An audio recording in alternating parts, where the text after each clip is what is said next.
Hello and welcome to the best soldier showcase video. In this one I'm gonna be looking at my Soviet army and telling you basically all about the setups. Anyway, let's jump straight into it. With the AVS soldier, which I run fast reload when I have veteran membership. The setup right now is just the scope and the field trigger job.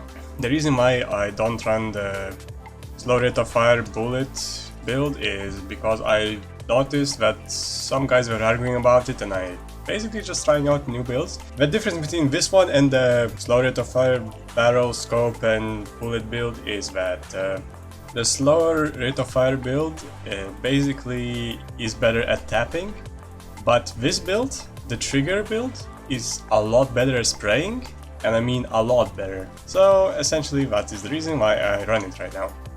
I have also an Nagant as a sidearm with 0 pouches. Anyway, the setup is pretty standard. I use the cartridge tight bar to get most of the damage, and yeah, it's standard stuff. Not really a big fan of the revolver. The United States one is a lot better in my opinion, but you know, you work with what you can get.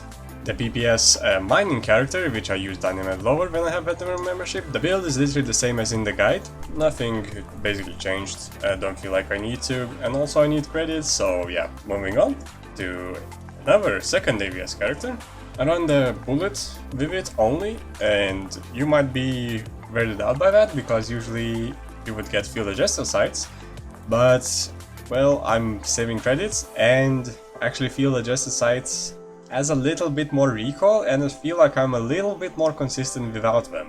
Although there's not really much of a reason not to run them in the first place. So yeah, I think that if you are going to run sort of similar to this, you should get the field adjusted sight. Anyway, moving on to the pistol. The pistol is standard. I run the second most damaging bullet because, well, this pistol is basically terrible and almost full rate of fire. Eventually I'm gonna go with the revolver on this guy as well, but I'm still saving up for, well, 30 days vet membership and still planning having enough for like the LMGs, the new ones that are coming out for you guys. So yeah, the SVT character, the first one. The build is, well, the sniper bullet and the rate of fire, but without the trigger. I feel like this is about as much as I can run rate of fire and, well, damage wise. If I ran the stock bullet, which I actually ran for a while, the accuracy just becomes really bad, and if I run the trigger with the bullet, then the recoil is a bit weird, so I'm just not used to it or something. But yeah, that is the build. I have a pistol, which I haven't grinded the trigger for, and I usually run faster load with this setup. Works great. My tanker, which has the PPD and a wrench, and a bunch of tanks. Now, the T-34-85 I regret buying. I should have bought for 100% a 76 or even the T-28 because the field maintenance is absolutely terrible. Now, the Su-85 BT-7 is great. BT-7, especially against the infantry, is just amazing. Get it. I have ATs for basically every tank except for the T-34-85. Now, my PTRS guy, I bought the pistol and eventually gonna mod it as well. Mods are little the same as in the guide, so nothing to tell you there. I have fast reload and run infantry first as well, and have vet membership. Tight grip DP28. The build is slightly different because, well, LMG update happened and, well, I don't have much disposable income to actually put this to trigger, so I run this build instead. It's pretty good. Like, the 7M1 bullet is still the recommendation in my opinion, and it's just a matter of whether you want the trigger or not. And yeah, I run tight grip with heavy set, then I have vet membership. My pilot, which only has the wrench and light jacket gold, when I have vet membership. I have equipped HE on most of the planes and really don't have LA7, but I kind of want to get it eventually, but it takes so much grinding that someday. Anyway, the planes are pretty nice. They handle a bit bad though, which is the annoying part about them. So yeah, let's move on to the PPSH guy. The PPSH are more the same as in the guide, which you're gonna see soon.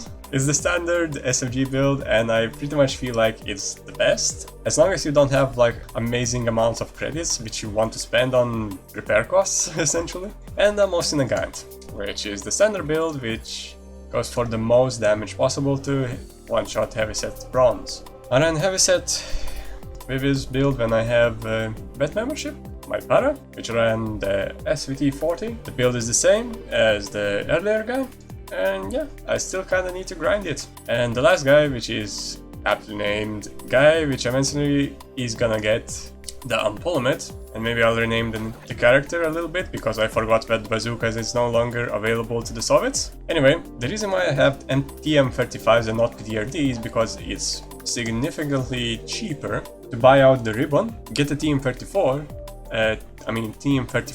get RPG 43s, and eventually upgrade to Unpolymate. So yeah, that is it for the Soviet side. Now, on the Soviet side, I pretty much have increased my command points by a lot, 4 and a bit times, essentially. Now, War Victory did have a big influence on that, but I also got a lot of more soldiers to the rank where we're able to equip ATs. The biggest change is that I have multiple soldiers now that I can play and switch to, instead of having basically just an SVT, a DP, and AVS, and nothing else to play around with. So yeah, it's actually fun to play Soviets now. If you're planning to play Soviets, essentially just get a shit ton of rank 1 soldiers and rank them up manually, because that's gonna be pretty fast with the massive underdog bonus that usually is the case on the Soviet side. Hopefully you enjoy this series, and see you in the next one.